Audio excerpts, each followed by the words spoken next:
형, 계산기 좀 두드려봐. 저 시골 땅 30억에 사망 보험금까지. 솔직히 어머니 이번 개월 못 넘기고 빨리 돌아가시는 게 우리한텐 이득 아니야? 그러게 타이밍이 돈인데 그냥 산소호흡기 떼는 게 서로 돕는 효도지 뭐. 병원비로 다 까먹게 생겼잖아.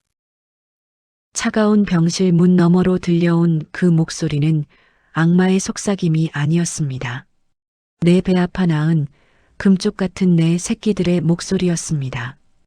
평생 시장 바닥에서 생선 비린내를 뒤집었으며 손톱이 다 빠지도록 일해서 키워낸 대가가 고작 보험금 계산기였다니요.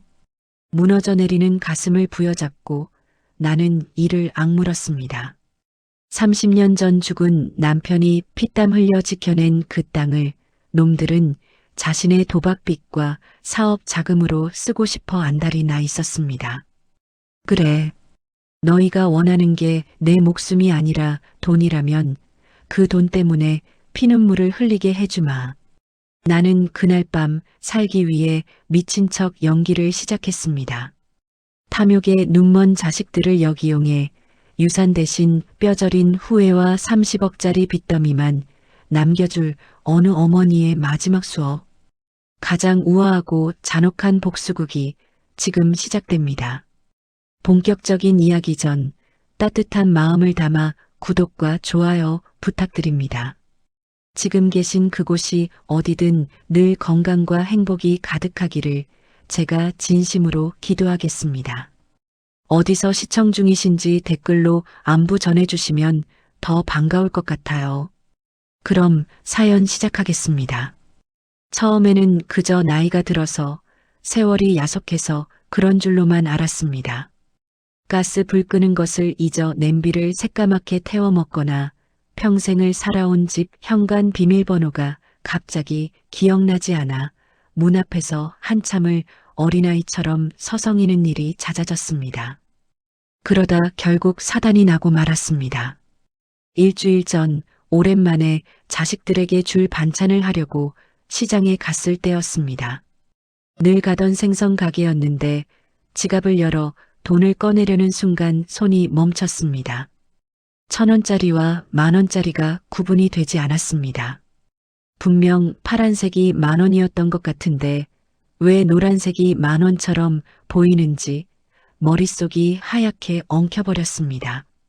할머니, 돈 안 주세요? 뒤에 사람 기다리는데. 생선 가게 주인의 타박에 마음이 급해져 5만원짜리 5장을 몽땅 꺼내 쥐어주었습니다. 25만원을 내고 고등어 2마리를 받아들고 멍하니 서 있는 나를 보며 사람들이 수군거렸습니다. 저 할머니 노망났나 봐. 자식들은 뭐한대? 저러고 다니게 놔두고. 도망치듯 시장을 빠져나와 골목길에 주저앉았습니다. 눈물이 하염없이 흘렀습니다. 돈 계산 하나 못하는 바보가 되었다는 사실보다 평생을 억척스럽게 살아온 내 자존심이 시장 바닥에 내동댕이 쳐진 것 같아 견딜 수가 없었습니다. 숨을 헐떡이며 찾아간 병원에서 의사는 너무나 건조한 목소리로 사형 선고를 내렸습니다. 혈관성 치매 초기입니다. 뇌 혈류가 막혀서 세포가 파괴되고 있어요. 진행 속도가 조금 빠를 수 있으니 가족분들과 상의하셔야 합니다. 하늘이 무너지는 것 같았습니다. 병원 앞 벤치에 앉아 멍하니 허공을 바라보았습니다. 남편 생각이 났습니다. 태호가 5살, 태식이가 3살 때 공사판에서 떨어져 세상을 떠난 남편. 죽어가면서 내 손을 꼭 잡고 말수나 우리 새끼들. 굶기지 말고 대학까지 꼭 보내줘. 그 땅은 절대 팔지 말고 지켜줘. 라고 유언을 남겼습니다. 나는 그 약속 하나 지키려고 시장 좌판에서 생선을 팔고 남의 집 식모살이를 하며 놈들을 키웠습니다. 내 몸이 부서지는 건 괜찮았습니다. 자식들이 번듯하게 자라주는 것, 그게 내 유일한 보상이었으니까요. 떨리는 손으로 휴대폰을 꺼냈습니다. 가장 먼저 누른 번호는 막내딸 지은이었습니다. 여보세요? 엄마. 지은이의 목소리를 듣자마자 왈칵 눈물이 쏟아졌습니다. 지은아, 엄마가 좀 아프다. 엄마, 왜 그래? 목소리가 왜 그래? 어디 아파? 나 지금 당장 갈게. 가게 문 닫고 지금 바로 갈게. 수화기 너머로 들리는 지은이의 목소리는 다급했습니다. 덜그럭거리는 소리와 함께 손님들에게 죄송합니다. 오늘 급한 일이 있어서 일찍 닫습니다. 돈은 안 받겠습니다. 라고 외치는 소리도 들렸습니다. 그 소리에 정신이 번쩍 들었습니다. 지은이는 작은 분식집을 하며 하루 벌어 하루 먹고 사는 아이였습니다. 악착같이 일해도 임대료 내기가 빠듯해 지난달에 나에게 엄마 용돈도 못 드려서 미안해 라며 울던 아이였습니다. 하루 장사를 접으면 당장 이번 달 월세를 걱정해야 하는 아이가 엄마가 아프다는 말 한마디에 가게 문을 닫고 달려오겠다니요.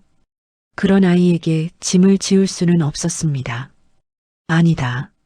아니야, 지은아. 그냥 감기 기운이 있어서 그래. 오지 마라. 너 바쁜데 오지 마.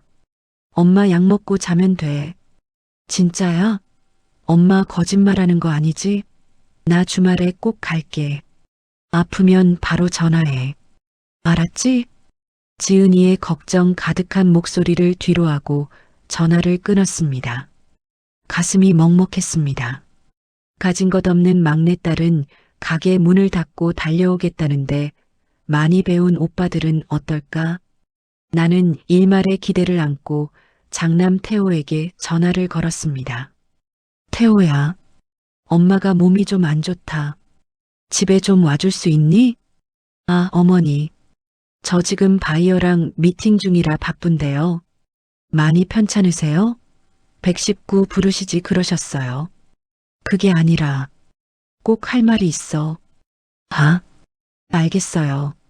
태식이랑 연락해서 갈게요. 근데 저 오래 못 있어요. 내일 골프 약속도 있어서. 귀찮음이 뚝뚝 묻어나는 목소리. 차남 태식도 마찬가지였습니다. 친구들과 룸살롱이라도 있는지 시끄러운 노랫소리 사이로 아, 엄마. 나중에 전화할게. 라며 끊어버렸습니다. 나는 텅 빈 거실에 앉아 시계 바늘만 쳐다보며 아들들을 기다렸습니다. 밖에는 비가 추적추적 내리기 시작했습니다. 내 인생에도 그리고 자식 농사에도 긴 장마가 시작된 것 같았습니다. 밤 10시가 넘어서야 현관도어록 소리가 들렸습니다. 띠띠띠띠. 나는 아픈 몸을 이끌고 겨우 현관으로 나갔습니다. 술 냄새를 풍기며 들어온 두 아들의 표정은 밝지 않았습니다. 아우, 냄새. 집 환기 좀 시키시지 그러셨어요. 곰팡이 냄새나요. 차남 태식은 들어오자마자 코를 막으며 인상을 찌푸렸습니다. 장남 태호는 짐짓 걱정스러운 표정을 지으며 내 이마에 손을 짚었습니다. 어머니, 얼굴이 많이 상하셨네. 병원에는 가보셨어요? 그래. 의사가 치매란다. 내 입에서 나온 치매라는 두 글자에 두 아들의 눈동자가 순간 흔들렸습니다. 걱정인지 놀람인지 알 수 없는 묘한 침묵이 흘렀습니다. 태호가 내 어깨를 감싸며 안방으로 이끌었습니다. 일단 좀 누우세요. 밤이 늦었어요. 저희가 상의해서 대책 세울 테니까 어머니는 푹 주무세요. 태호는 나를 침대에 눕히고 이불을 목까지 덮어주었습니다. 불을 끄고 방문을 닫는 그 뒷모습은 영락없는 효자였습니다. 딸깍.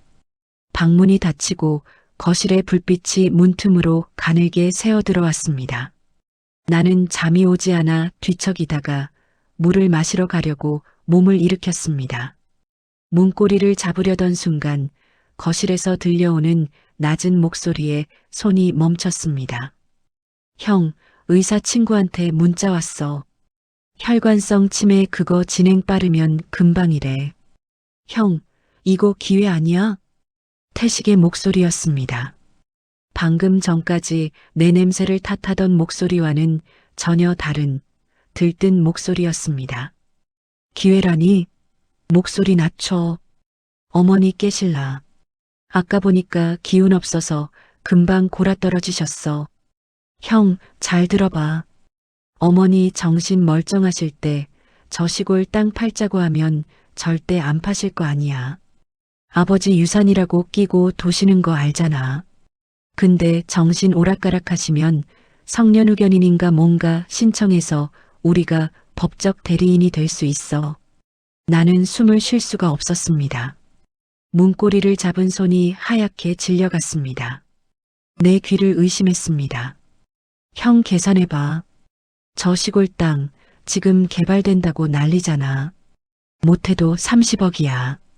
그리고 어머니 암보험이랑 사망보험금까지 합치면 우리 인생 역전이라고.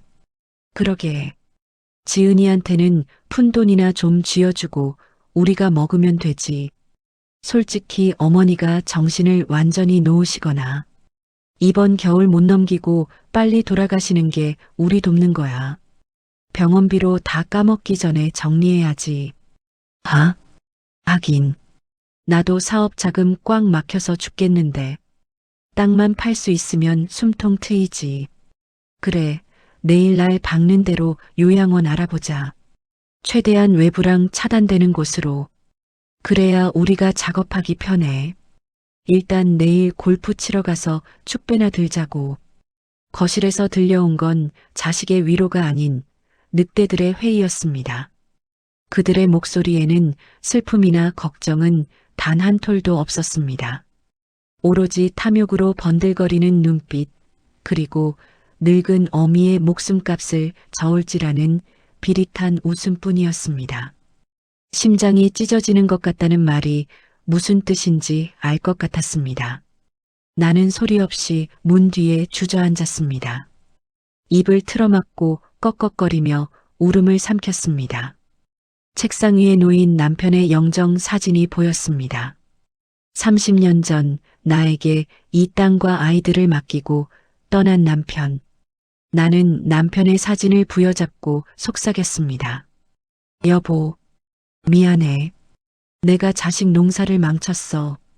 당신이 피땀 흘려 지킨 그 땅, 저놈들이 당신 목숨값으로 받은 보상금으로 산 그 땅을 저 늑대 새끼들이 노리고 있어. 내가 괴물을 키웠어. 어릴 적 태호와 태식이가 생각났습니다. 시장에서 파는 5,000원짜리 운동화를 사줘도 엄마 고마워요. 나중에 돈 벌어서 엄마 호강시켜줄게요. 라고 말하던 그 맑은 눈망울들.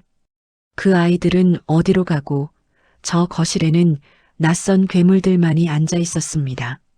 눈물이 말라갈 때쯤 내 안에 무언가가 와르르 무너져 내렸습니다. 그리고 그 폐허 속에서 아주 차갑고 날카로운 도끼가 솟아올랐습니다. 더 이상 울고만 있을 수는 없었습니다. 저들은 내 자식이 아니라 내 피와 살을 뜯어먹으러 온 늑대들이었습니다. 그리고 저 늑대들에게서 가난하지만 착한 내 막내딸 지은이를 지켜야 했습니다.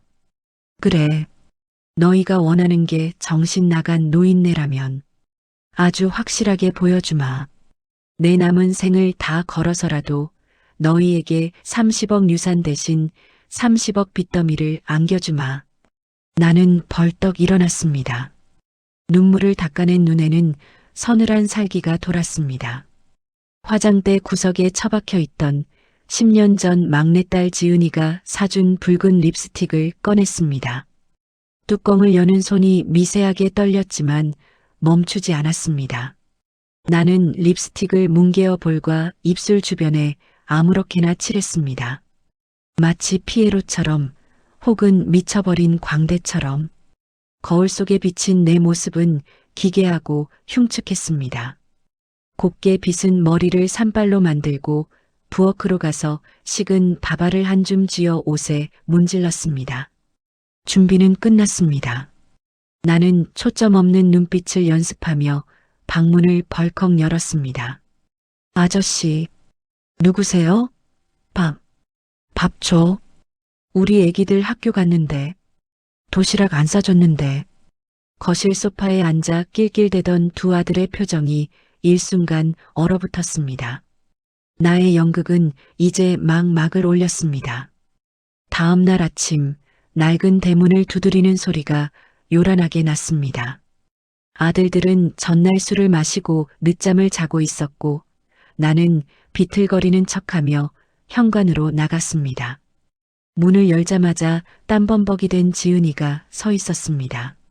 주말에 온다더니 그새를 못 참고 가게 문에 임시 휴업 종이를 붙이고 밤새 낡은 차를 몰고 내려온 것이었습니다. 나는 반가운 마음에 지은이의 이름을 부르려 했습니다. 그런데 입술이 떨어지지 않았습니다. 눈앞에 있는 이 착한 여자가 내 딸이라는 건 알겠는데 이름이 혀끝에서 맴돌 뿐 나오지 않았습니다. 엄마, 왜 그래? 나 못 알아보겠어? 지은이의 눈에 겁이 서렸습니다. 나는 덜컥 겁이 났습니다. 연기가 아니라 진짜로 내 머릿속의 지우개가 소중한 기억들을 지우고 있었습니다. 어제까지만 해도 멀쩡했던 기억들이 하룻밤 사이에 안개처럼 흩어져 버린 것입니다. 나는 황급히 지은이를 끌어안으며 얼버무렸습니다. 아니야. 너무 반가워서. 우리 예쁜 막내. 그제야 지은이라는 이름이 떠올랐습니다. 등줄기에 식은땀이 흘렀습니다. 시간이 없었습니다. 내 정신이 완전히 촛불처럼 꺼지기 전에 이 연극을 끝내야만 했습니다. 그날 이후 우리 집에는 묘한 기류가 흘렀습니다. 지은이는 틈만 나면 가게 문을 닫고 내려와 내 곁을 지켰습니다. 하루 벌어 하루 먹고 사는 그 작은 분식집. 임대료가 밀려 건물주에게 핀잔을 듣는다는 걸 뻔히 아는데 지은이는 손님 다 끊길 각오를 하고 엄마 밥을 해주러 달려왔습니다. 엄마, 이불 빨래 싹 했어. 햇볕 냄새 나지? 이제 냄새 안 나. 지은이는 땀에 젖은 얼굴로 웃어 보였습니다. 하지만 그 웃음 뒤에 숨겨진 그늘을 나는 보았습니다. 휑한 눈, 거칠어진 손, 닳아버린 운동화. 반면 아들들은 달랐습니다. 그들은 일주일에 한 번 의무 방어전을 치르듯 들렀습니다. 그마저도 내 안부를 묻는 시간은 1분 남짓, 나머지 시간은 자기들끼리 베란다에서 담배를 피우며 쑥덕거렸습니다. 형, 지은이 쟤는 가게 안 한대? 저러다 망하는 거 아니야? 나중에 우리한테 손 벌리면 어쩌려고 그래? 냅둬. 지가 좋아서 하는 건데. 덕분에 우리는 간병비 굳었잖아. 쟤 망하면 나중에 어머니 유산 찌스러기나 좀 던져주면 돼. 어차피 어머니 성년후견인 나오면 다 우리 건데 뭐. 베란다 너머로 들려오는 아들들의 대화에 피가 거꾸로 솟았습니다. 지은이는 갈수록 말라갔습니다. 식당 매출은 포기하고 간병에 매달리느라 입술이 다 부르텄습니다. 나는 결심했습니다. 이 지루한 탐색전을 끝내고 놈들의 본성을 확실하게 시험해보기로. 비가 억수같이 쏟아지던 토요일 저녁이었습니다. 모처럼 삼남매가 다 모인 날이었습니다. 나는 저녁 식사 도중 아들들에게 충격 요법을 주기 위해 실수를 연기하려 했습니다. 된장물을 바지에 묻힐 계획이었죠. 그런데 숟가락을 들던 순간 아랫배에 힘이 들어가지 않았습니다. 괄약근이 내 의지를 배반하고 풀려버렸습니다. 따뜻하고 축축한 것이 다리를 타고 흘러내렸습니다. 연기가 아니라 진짜 실수였습니다. 수치심에 얼굴이 붉게 달아올랐습니다. 쥐구멍이라도 숨고 싶었습니다. 아씨, 밥 먹는데 이게 무슨 냄새야? 태식이가 숟가락을 집어던지며 벌떡 일어났습니다. 형, 어머니 똥 쌌나 봐. 아, 진짜 더러워서 밥 못 먹겠네. 태호 역시 인상을 잔뜩 찌푸리며 코를 틀어막았습니다. 그들은 마치 오물이라도 본 듯 뒤로 물러나 창문을 활짝 열었습니다. 비바람이 들이치는데도 냄새가 빠지지 않는다며 헛구역질까지 해댔습니다. 내 자식들이지만 정말 정이 뚝 떨어지는 순간이었습니다. 지은아, 뭐해? 빨리 치워. 아우 비위 상해. 오빠들이 소리를 지르자 지은이가 밥그릇을 내려놓고 내게 다가왔습니다. 엄마 괜찮아. 괜찮아. 놀랐지? 실수할 수도 있지 뭐. 소화가 잘 됐나 보네. 지은이는 전혀 더러운 기색 없이 내 손을 잡았습니다. 오빠들은 나가 있어. 내가 씻겨드릴게. 지은이는 나를 욕실로 데려가 옷을 벗기고 맨손으로 내 속옷을 빨았습니다. 똥 묻은 속옷을 주무르는 그 손. 식당 일로 거칠어진 그 손이 오늘따라 왜 그리도 따뜻하던지요. 지은이가 내 등 뒤에서 흐느끼는 소리가 들렸습니다. 엄마, 미안해. 내가 돈 많이 벌어서 간병인 써드려야 하는데 우리 엄마 이렇게 고생시켜서 미안해. 가게세 낼 돈도 없어 쩔쩔매면서 더럽다고 피한 건 아들들인데 미안하다고 우는 건 딸이었습니다. 나는 샤워기 물소리에 묻혀 지은이와 함께 울었습니다. 그리고 확신했습니다. 내 기억이 다 사라져 내가 짐승이 되어도 나를 사람 대접해줄 유일한 사람은 지은이뿐이라고. 목욕을 마치고 나오자 거실에는 여전히 냄새 타령을 하는 아들들이 있었습니다. 나는 흐릿해지는 정신을 부여잡고 그들을 향해 마지막 미끼를 던졌습니다. 아우 개운해. 우리 지은이가 씻겨주니까 왕비님이 된 것 같네. 내가 기분이 좋으니까 우리 아들들한테 보물상자 하나 줄까? 보물상자요? 스마트폰을 보며 딴청을 피우던 태호와 태식의 눈이 번쩍 뜨였습니다. 그래, 내 보물상자. 거기 딱 문서 있는데. 딱 문서라는 단어가 나오자마자 아들들의 태도는 180도 돌변했습니다. 어머니, 진작 말씀하시지. 그 보물상자 어디 있어요? 안방? 장롱? 아니, 여기는 너무 좁아. 냄새나. 왕비님 사는 성에 가면 알려줄게. 텔레비전에서 봤어. 밥도 갖다 주고 침대도 푹신한데. 결국 아들들은 쾌재를 부르며 나를 서울 근교의 최고급 실버타운, 일명 VIP 요양병원으로 모셨습니다. 보증금 1억에 월 500만 원이 넘는 곳이었습니다. 물론 그 돈은 아들들이 사채까지 써서 마련한 것이었죠. 그들은 이것을 확실한 투자라고 믿었습니다. 하지만 그곳은 그들의 생각처럼 적과 꿀이 흐르는 땅이 아니라 그들의 통장을 말려 죽이는 지옥이었습니다. 나는 철저하게 탐욕스럽고 변덕스러운 치매 노인을 연기했습니다. 밥이 맛없어. 전복죽 사와. 특급 호텔 걸로. 태식이가 씩씩거리며 5만 원짜리 전복죽을 사왔을 때였습니다. 나는 죽을 한 숟가락 뜨려다가 갑자기 멍해졌습니다. 내가 왜 이걸 사오라고 했지? 이 사람들이 누구지? 순간적으로 시공간이 뒤틀리는 현기증을 느꼈습니다. 어머니, 왜 안 드세요? 이거 엄청 비싼 거예요. 태호의 목소리에 정신이 번쩍 들었습니다. 아차, 나는 지금 복수 중이지. 나는 떨리는 손을 감추려 일부러 죽그릇을 바닥에 내동댕이 쳤습니다. 이거 아니야. 맛이 이상해. 독을 탔어. 아, 진짜. 어머니.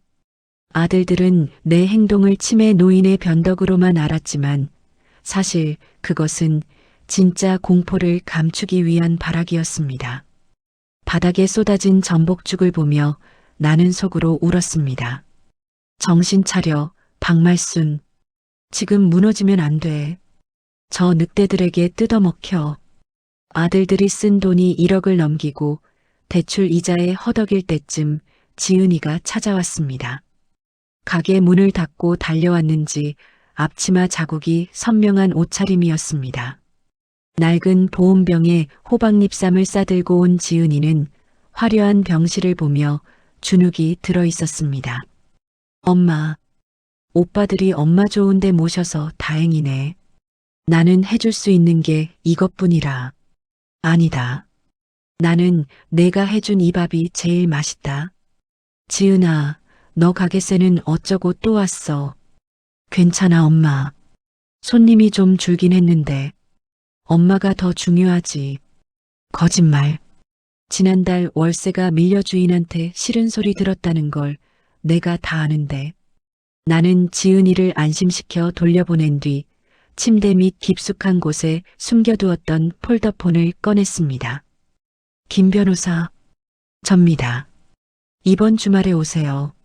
마지막 도장을 찍어야겠습니다. 폭풍우가 치던 밤 김 변호사가 찾아왔습니다. 나는 침대 밑에서 몰래 숨겨둔 인감 도장을 꺼냈습니다. 그런데 손이 덜덜 떨려 도장을 제대로 쥘 수가 없었습니다. 서류의 글씨들이 지렁이처럼 꿈틀거려 보였습니다. 내 기억이, 내 의지가 모래알처럼 흩어지고 있었습니다. 여사님, 괜찮으십니까? 김 변호사, 내가 오늘을 잊어버리면 어쩌지? 내일 아침에 눈을 떴는데 내가 왜 이걸 지은이한테 줬는지 기억 못하면 어쩌지? 두려움이 엄습했습니다. 치매는 내 의지를 갉아먹고 있었습니다. 걱정 마십시오. 제가 증인입니다. 그리고 이 녹음기가 기억할 겁니다. 나는 김 변호사의 도움을 받아 겨우 도장을 찍었습니다. 쾅! 선명한 붉은 자국. 그제야 안도감이 밀려왔습니다. 다행이다. 내가 나일 때 내 새끼를 지킬 수 있어서 나는 창밖의 빗줄기를 바라보았습니다. 이제 곧 아들들에게는 파산이라는 폭풍우가, 딸에게는 인생 역전이라는 축복의 단비가 내릴 것입니다. 월요일 아침, 태호와 태식은 말끔한 정장 차림으로 은행 VIP 상담실에 앉아 있었습니다. 그들의 얼굴에는 긴장감과 기대감이 교차했습니다. 전날 밤 그들은 미리 샴페인을 터뜨리며 이제 그 노인네 볼 일도 끝났다며 낄낄댔었죠. 지점장님, 말씀드린 대출건 서류 다 가져왔습니다. 30억짜리 땅입니다.